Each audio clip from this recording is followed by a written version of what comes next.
Ready to go deep on this one. You've given us a lot to unpack here. Medical studies, lifestyle articles, even some futuristic stuff about diabetes treatment.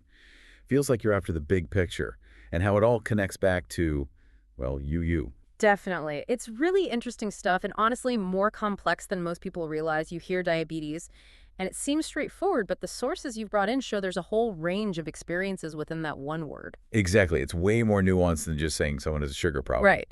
And each type of diabetes, while it shares that difficulty with how the body uses glucose, has its own things to consider. Okay, so for anyone tuning in who needs a little reminder, how do we even explain what diabetes is at its core? Your sources do a really good job of laying that groundwork. Basically, it all starts with how your body uses glucose. That's it, right. And sugar, right? Your main energy Right, source. the fuel that keeps us going.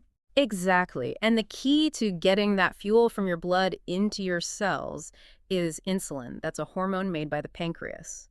Think of it as like the key that unlocks the door for glucose to get into the cells where it can be used. Makes sense. But then we get into the different types of diabetes, and that's where I think a lot of folks get tripped up. And your sources mainly focus on the two most common ones, type 1 and type 2, which are very different. With type 1, often diagnosed earlier in life, it's like your own immune system. The thing that's supposed to protect you gets things mixed up and attacks the insulin-producing cells in your pancreas. So your body's fighting against itself, essentially. Yeah, in a way, it's like a misdirected attack. And because those cells are being damaged, people with type 1 have to take insulin every day to replace what their body isn't making anymore. Okay, that makes sense. And then type 2, that's the one we tend to hear about more and more these days, what's going on there. Right, it's way more common, and it usually develops later in life.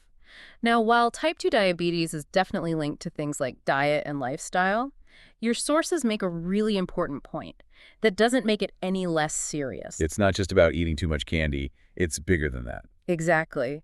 With type 2, it's not that your body makes no insulin. It's more like it's not making enough or it's not using the insulin it does have very well. That's called insulin resistance. So the key might be there, but the lock's all rusty. Ah. So the fuel can't get to where it needs to go as easily.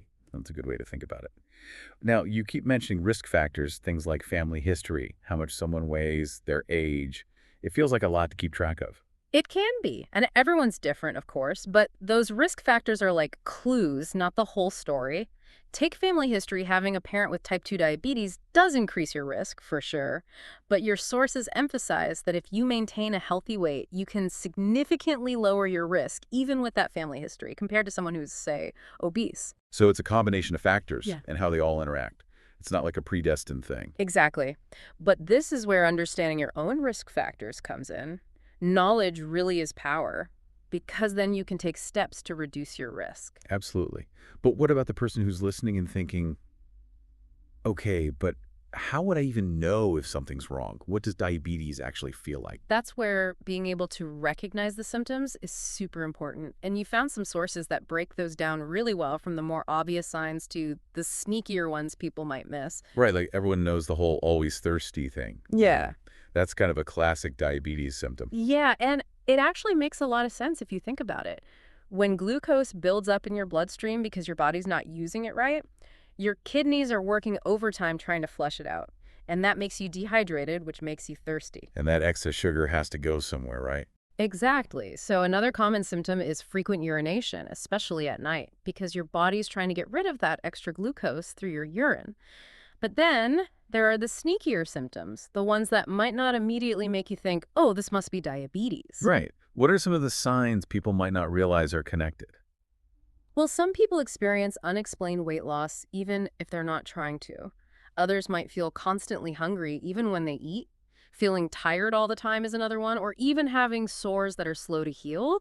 These can all be signs that your blood sugar's not being regulated properly. It's incredible how our bodies give us these signals.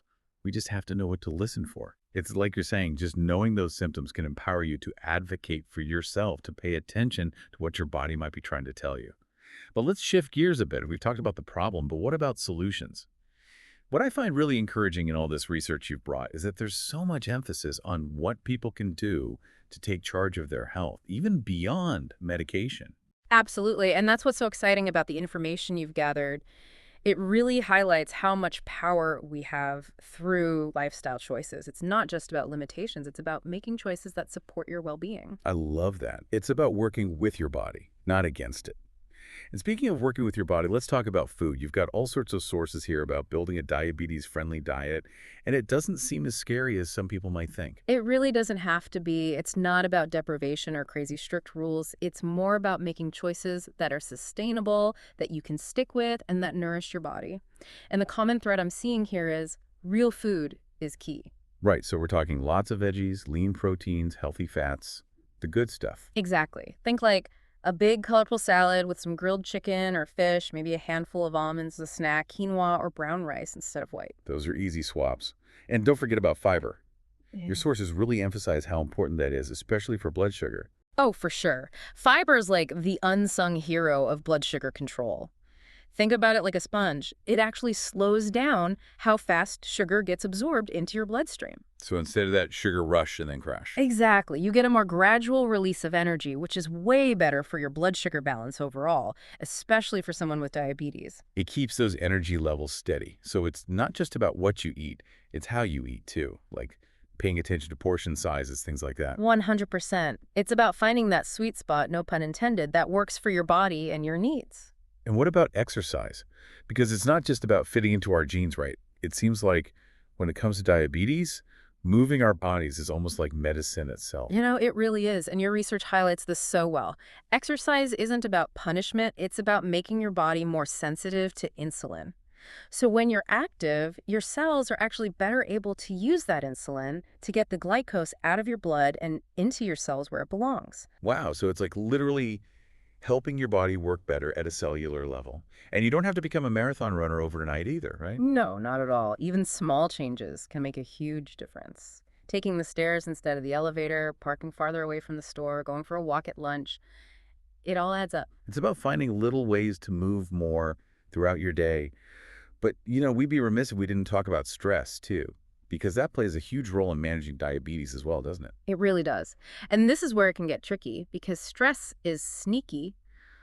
When we're stressed out, our bodies release hormones like cortisol that actually raise our blood sugar levels. So it's like our bodies think we're in fight or flight mode, even if there's no real danger. Exactly. But the thing is, knowing that gives us some power back, right? Yeah. So what can we do about it? That's where those mindfulness practices your sources talk about can be so helpful. Right, like giving people actual tools to manage that stress.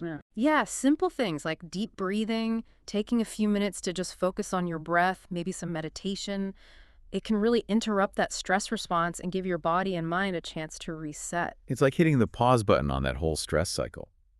And while we're talking about giving our bodies what they need, we can't forget about sleep. Oh, sleep is so crucial, and I think people underestimate it. It's not a luxury, it's essential.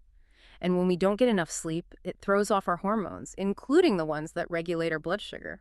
So we're talking about prioritizing good sleep as part of a holistic approach to managing diabetes. It's all connected.